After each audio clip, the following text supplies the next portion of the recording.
তুমি তোমার খালার সাথে এইভাবে ঝাড়ে দিয়ে কথা বলতেছো কেন? বুঝলাম না খালু, আপনি এমনি কথা কইতেছেন কেন? আপনি এই মহিলার পক্ষ লয়ে কথা কইতেছেন, আপনার কি লজ্জা শরম কিছু নাই? আপনি গর্দমায় থাকেন বলে দুদিন আগে আপনারা বাসা থেকে বাইর করে দিছে, সবার সামনে আপনারা অপমান করে, আপনি সব ভুলে গেছেন। আর এখন আপনি এই মহিলার পক্ষ লয়ে আমার ধারি মারতেছেন। খালা তুমি কি আমার বিচারটা করবা নাকি আমার মতো আমি দেখে নিবো? এই ছাড়া, তুমি এত কথা কইতেছো কেন? দেখো না তোমার খালার সাথে আমি কথা বলতেছি। খালা তুমি বিচার করবা কি না করবা কও? এত অধৈর্য হইছস কেন? হ্যাঁ, আমি এনে বসে আছি দেখতেছস না, তো ফাল পারতেছস কেন? আমি আসি না এখানে। মানে অধৈর্য হবো না তাহলে আমি কি করবো? এত কাহিনী আমি কাল লেগে করছি, তোমার কথাই তো সবকিছু করলাম। জামিলাটা কে বাজাইছে? তুই বাজাইছস না আমি বাজাইছি? খালা তুমি এখন এই কথা কইতাছো? ওরে বাবা রে বাবা, তেজ কত! এই শোনো না, তোমার সাথে না আমার একটু পার্সোনাল কথা আছে। আমার সাথে তোমার আবার কিসের পার্সোনাল কথা? আছে, পার্সোনাল কথা আছে। তুমি একটু নয়নকে বলো না চলে যেতে। আর রুবিনা, তুমিও একটু চলে যাও, আমি একটু পার্সোনাল কথা বলবো। তো কি হইতাছে খালু, এসব কি ড্রামা চলতেছে? সব তো আমার মাথার উপর দিয়ে চলে যাচ্ছে, আমি তো কিছুই বুঝতাছি না। খালা তাহলে তুমি আমার বিচারটা করবা না তাই না? তুই এখন যা, তোর ওষুধ লাগলে ডাক্তার দেখায় তুই ওষুধ লাগাই নিস, ঠিক আছে? আর শোন, আমার যখন দরকার হবে তখন তোর দেখে নিই। খালা তুমি কিন্তু কাজটা একদমই ঠিক করলা না।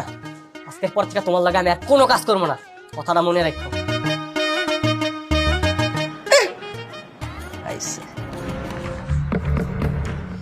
ওই একটা চা দে তো। ভাই আপনি নাকি দল ছেড়ে দিছেন, কথা কি সত্যি নেই? হ্যাঁ সত্যি, ভাবছি এই দল টলার করবো না, একা একা থাকবো না থেকে। রবিন আপায় দল ছেড়ে দিছে, আপনিও দল ছেড়ে দিলেন, তাই চান্দা দিমু কার ওই বাবলুরে নাকি? আরে বেটা বাবলুরে চান্দা দিবি কে? ও তো আমার লগে ঘুরতো, আমার ভাই ভাই করতো। এই দোকানে কে আছিস রে, দে চাঁদাটা দে।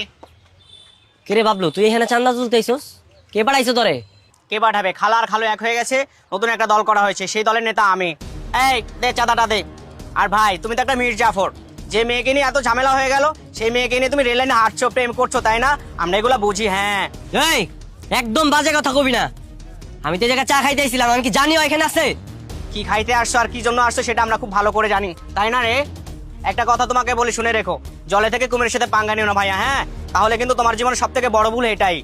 এই কোনটা ঠিক কোনটা বেঠিক এনকে এটা তোর থেকে জানতে হবে আমার? তুই তো আমার লগে ছিলি সব সময়, তুই পোল্টি মারলি কেন? উল্টে আমাকে টাকায় মারিয়েছে। তুমি আর রুবিনা দুজনে দল থেকে বের হয়ে গেছো, নতুন একটা দল গঠন করা হয়েছে, সে দলের নেতা আমি, আর আমাকেই দায়িত্ব দিয়েছে, তাই না রে? তোরা বল। আর হ্যাঁ ম্যাডাম, তোমার উপর কিন্তু খালা খুব রেগে আছে, তুমি যত দ্রুত সম্ভব এলাকা থেকে পালাও, নাহলে কিন্তু তোমার খবর আছে। হ্যাঁ কার কপালে দুঃখ আছে ওইটা সময় হলে বুঝা যাবে, বুঝছস নাই? ওমা দেখ, ম্যাডামের তেজ এখনো কমেনি। ম্যাডাম তুমি কার জোরে তেজ দেখাও বলো তো? খালা আর খালু এখন কিন্তু একই গ্রুপ, আর সেই দলের নেতা আমি। সাহসী মানুষের তেজ কোনোদিন কমে না, এটা